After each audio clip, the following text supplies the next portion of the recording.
नमस्कार students, JEE aspirants आपका बहुत बहुत स्वागत है आज के वीडियो में, जहां पर हम लोग एक कॉम्प्रिहेंसिव एनालिसिस का आप लोग को रिजल्ट रखेंगे कि जेई मेंस एग्जाम में मार्क्स वर्सेस परसेंटाइल कैसी रहने वाली है। ठीक है, जितने सारे शिफ्ट्स हैं सबका डिस्कशन करेंगे, एक्सपेक्टेड कट ऑफ क्या रहने वाली है उसका डिस्कशन करेंगे सारे 10 शिफ्ट के लिए 5 दिन के डेटा में। ठीक है, और ये मार्क्स हम लोग अप्रैल के हिसाब से बनाएंगे और आप लोग तक समझाएंगे, पहुंचाएंगे, ताकि आप लोग तक एक क्लियर पिक्चर मिल सके। आप लोग का काम है जल्दी से चैनल को सब्सक्राइब कर लेना ताकि आप लोग तक सारी इंफॉर्मेशन और डेटा अच्छे से आराम से पहुंच सके। ठीक है, तो हम लोग स्टार्ट करते हैं विद सबसे पहला पॉइंट, वो है टोटल नंबर ऑफ कैंडिडेट्स। देखो, जनवरी में कहीं ना कहीं 2026 की बात कर रहा हूं, 13 लाख के अराउंड बच्चे बैठे हैं। ठीक है, 13.5 ने अराउंड रजिस्टर किया था और लगभग 13 लाख कैंडिडेट्स बैठे हैं। ठीक है, तो उसमें ही मार्क्स वर्सेस परसेंटाइल बनता है। और अगर अप्रैल की बात करें तो उसमें हम लोग बोल रहे हैं कि समथिंग अराउंड 11.24 लाख कैंडिडेट्स ने रजिस्ट्रेशन किया है। ठीक है, ये डेटा है, एक्चुअली एनटीए का ही डेटा है, आप उनके सर्कुलर नोटिस में जाके देख सकते हैं।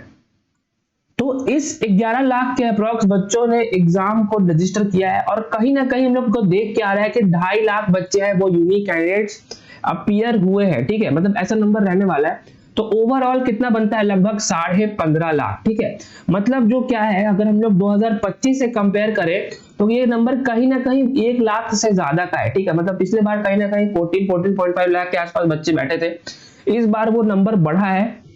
ठीक है, तो इसके कारण क्या होगा, जो हम लोग का कट ऑफ होगा और हम लोग की जो परसेंटाइल होगी वो जाएगी थोड़ी सी मार्जिनली ऊपर। मतलब बहुत बड़ा अंतर नहीं आएगा, 3-4 परसेंटाइल का अंतर नहीं आएगा, लगभग 0.5-0.6 परसेंटाइल का अंतर आएगा। ठीक है, मैं क्या कह रहा हूं अच्छे से देखो, ध्यान से नेक्स्ट स्लाइड देखो और आप लोग को कैटेगरी वाइज सारी डिस्कशन को क्लियर करता हूं। ठीक है, 2025 के अकॉर्डिंग जनरल का कट ऑफ था 93.1 परसेंटाइल। ठीक है, जहां पे उतने बच्चे बैठे थे, लेकिन 2026 में कहीं ना कहीं 1 लाख बच्चे ज्यादा है, लगभग 15.5 लाख बच्चे के ज्यादा बैठने की उम्मीद है।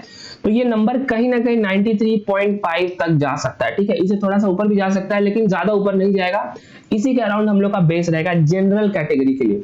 अगर इकोनॉमिकली वीकर सेक्शंस की बात करो तो 80.38 था, तो इसमें भी थोड़ा सा मार्जिनल जंप आने का उम्मीद है। 81 से 82 आप मान लो वो ईडब्ल्यूएस की कैटेगरी की कट ऑफ परसेंटाइल होगी। ओबीसी में रहेगी लगभग, इसमें भी उतना ही के आसपास रहने का वो ट्रेंड है। 80 से 81 के आसपास परसेंटाइल रहेगी आपकी कट ऑफ में ओबीसी कैटेगरी में। ठीक है, और अगर आप लोग शेड्यूल्ड कास्ट हो तो 61.15 थी लास्ट ईयर, तो इस बार कहीं ना कहीं 62.5 के आसपास रहने का उम्मीद है। अगर शेड्यूल्ड ट्राइब हो तो 48 के परसेंटाइल रहने का उम्मीद है, 48 से लगभग 48.5। ठीक है, तो इतना अगर आपका परसेंटाइल आ रहा है तो आप लोग का जेई मेंस क्वालिफाई हो जाएगा, कट ऑफ क्लियर हो जाएगा। ठीक है, फिजिकली डिसेबल्ड पीपल अगर उनका 0.0079 परसेंटाइल है तो उसमें थोड़ा सा अंतर रहेगा, एनीवे वो ऑलमोस्ट सेम रहेगा 0.008। मतलब आप लोग सिर्फ एग्जाम में जाके अटेम्प्ट करोगे, क्वेश्चन पेपर को अटेम्प्ट करोगे, आपका पेपर हो जाएगा क्लियर। ठीक है, ऑलराइट, तो ये क्वेश्चन कट ऑफ परसेंटाइल की बात की 2026 के बारे में। अब जल्दी से थोड़ा सा paper difficulty, overall paper difficulty के बारे में बात कर लेते हैं विद रिस्पेक्ट टू जनवरी सेशन। ठीक है, तो जनवरी सेशन का मैं आपको अभी डेटा भी दिखाऊंगा आगे कि कितने मार्क्स पे कितना परसेंटाइल बना है एक्चुअली जनवरी 2026 में। ठीक है, तो उसको अगर हम लोग अप्रैल में देखें तो अप्रैल में वो क्या ट्रेंड रहने वाला है उस पर भी हम लोग एनालाइज करेंगे और आप लोग को दिखाएंगे कि कैसा सीन रहने वाला है। ठीक है, तो अब देखो पॉइंट ये है कि जनवरी का पेपर था टफर। ठीक है, इसमें किसी को कोई डाउट नहीं है, टफर पेपर था। ठीक है, और लेकिन ओवरऑल जो अप्रैल के पेपर है ना, वो अप्रैल के पेपर इस बार कहीं ना कहीं मॉडरेट साइड आया। मतलब अगर इसको इससे कंपेयर करें तो ये पेपर इजी नहीं हुआ है, मॉडरेट रहा है। ठीक है, मतलब हम लोग सबको एक पैमाने पे रखें तो मॉडरेट पेपर रहा है। तो कहीं ना कहीं आप लोग सारे सेशंस को देखोगे तो मुझे मतलब मैं 10 शिफ्ट की हल्की से ग्राफ में बात करता हूँ, ओवरऑल सारे पेपर मॉडरेट थे। कोई कोई पेपर बहुत अच्छा था, जैसे आई थिंक 6S1 बहुत अच्छा पेपर था। ठीक है, इसकी मॉडरेट प्लस के चांसेस है। देन हम लोग का 5H2 भी हम लोग का अच्छा पेपर था। ठीक है, मतलब ये सब मॉडरेट प्लस पेपर के रेंज में आते हैं। कोई कोई ऐसे भी पेपर थे जो मॉडरेट में थे, देन कोई कोई ऐसे पेपर थे जो मॉडरेट माइनस में थे, कम में थे, जैसे 2S1 थोड़ा सा हल्का आसान पेपर आ रहा था। ठीक है, देन मॉडरेट पेपर में आए 8S1 8H2, ऐसे ऐसे पेपर्स हैं जो मॉडरेट के रेंज में आ रहे हैं। तो कहीं ना कहीं ओवरऑल पेपर डिफिकल्टी जो बन रही है ना, वो जनवरी से आसान बन रही है, आसान बन रही है। मतलब क्या है कि आप लोग को सेम परसेंटाइल पे ज्यादा मार्क्स स्कोर करना पड़ेगा। ठीक है, तो ये प्रीलिमिनरी एनालिसिस है।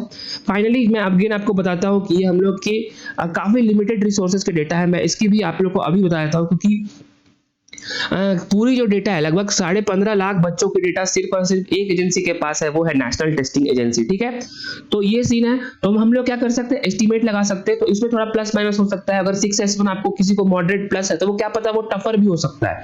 ठीक है, तो ये सीन हो सकता है। वो तभी पता चलेगा कि वो टोटल कितने बच्चे बैठ रहे हैं, उनके टॉपर्स की संख्या क्या है, मार्क्स वर्सेस परसेंटाइल जो कैलकुलेट होता है एक्चुअली में वहां से कैसा निकलता है। ठीक है, तो ये डेटा था, पेपर डिफिकल्टी था। उसके बाद हम लोग अपने एक्चुअल पॉइंट पे आते हैं। ठीक है, जिसका आप लोगों को तब से इंतजार है। तो बेसिकली पॉइंट ये है कि आप लोग ये निराश मत होना, हताश मत होना।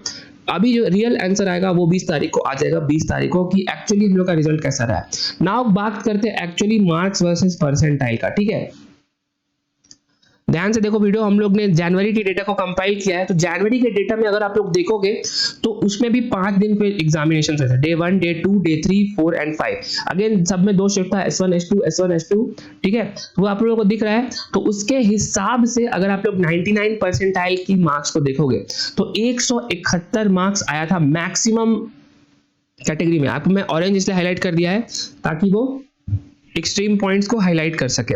तो 99 परसेंटाइल के लिए 171 मैक्सिमम मार्क्स चाहिए था और 156 हम लोग का मिनिमम मार्क्स चाहिए था। ठीक है, बाकी आप रेंजेस देख सकते हो, इसके बीच में लाई करता है 168, 159, 159, 163, 163, 161, 162, 163। मतलब कहीं ना कहीं 165 के आसपास अगर नंबर आ रहा है तो 99 परसेंटाइल बन रहा था। ये दिखा रहा है कि ये पेपर सच में बढ़िया था, अच्छा पेपर था। उसके कारण क्या है, कम मार्क्स पे हायर परसेंटाइल उठी थी। उसके साथ बाकी आप बाकी परसेंटाइल का भी डेटा देख सकते हो, 98 का देख सकते हो, 97, 6, 5, 4, 3, 2, 1, 0।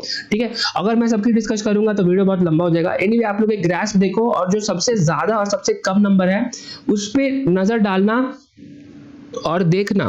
ठीक है, कि कितना वेरिएशन आ रहा है। 97 परसेंटाइल के लिए 133 सबसे मैक्सिमम नंबर था और 121 सबसे मिनिमम नंबर था। उसे 90 परसेंटाइल के लिए रेंजेस थे कहीं ना कहीं 86 से 75 के बीच में। ठीक है, अब मैंने क्या किया है, जनवरी डेटा को एक साथ कंपाइल किया। सीधा सिंपल हम लोग का जो कैलकुलेशन रिसर्च है उसमें देखो, इस वाले सारे डेटा को हम लोग ने ले लिया एवरेज और इस पे लगा दिया हम लोग ने डिस्पर्जन बैंड। ठीक है, मतलब इस सारे डेटा को 10 शिफ्ट के डेटा को एवरेज लो तो आप लोग को एक नंबर आएगा। ठीक है, 162.5।